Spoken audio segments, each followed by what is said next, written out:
si JK at saka si Darren. Yes.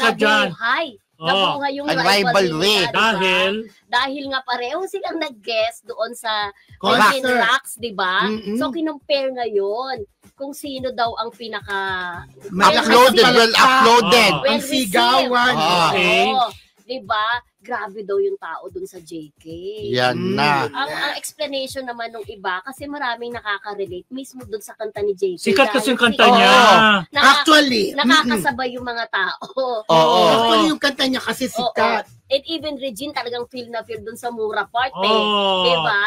Dun daw kasi dun sa, yun naman na explanation ng mga kaiba nun, kay Darren daw kasi English siya, na parang hindi, makarelate to basa. Kung kinanta niya yung In love na ako. In love na ako. Pero kasi sikat yung ere. Nag-compose niya. Oy, sumikat din yun.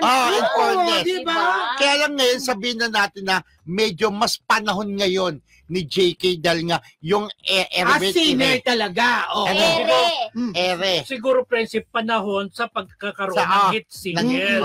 Diba? Pero alam din ng lahat na marami rin sikat din si Darren at mahusay din pag nagsumasampol siya ng mga kanta. Kahit nakaupulang friendship. Ang galing. Actually, si Darren, total performer yan. Kasi nakakasayaw. Kinumpare kasi nila yung status before nung meron silang gap.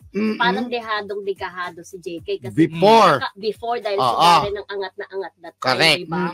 Pero ngayon daw parang hindi naman nagpakabog si JK. Parang pantay lang.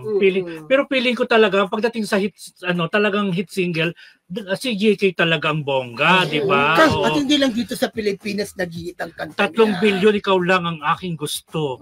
Talagang part ba yun ng ere? Oo. Ere. Pero di ba, kung di ako nagkakamali, etong mga kanta ni JK, kinakanta din lagi ni Regine. Ewan ko lang, kung concert din nila before, kinanta niya rin yung Buwan. Kinanta, diba? Kinanta niya dati. Kasi Sharon Cuneta, kinanta Buwan Yun, kasama si Sharon. Yung concert nila ni Sharon, Charlie Regine, tama ba kinanta yung Buwan? Diba silang dalawa? Hindi ako sure kung kasama sila. Basta nakita ko si Sharon kumanta ng Buwan. Diba? Bongga, diba? Daming gumagaya ng kanta ni JK.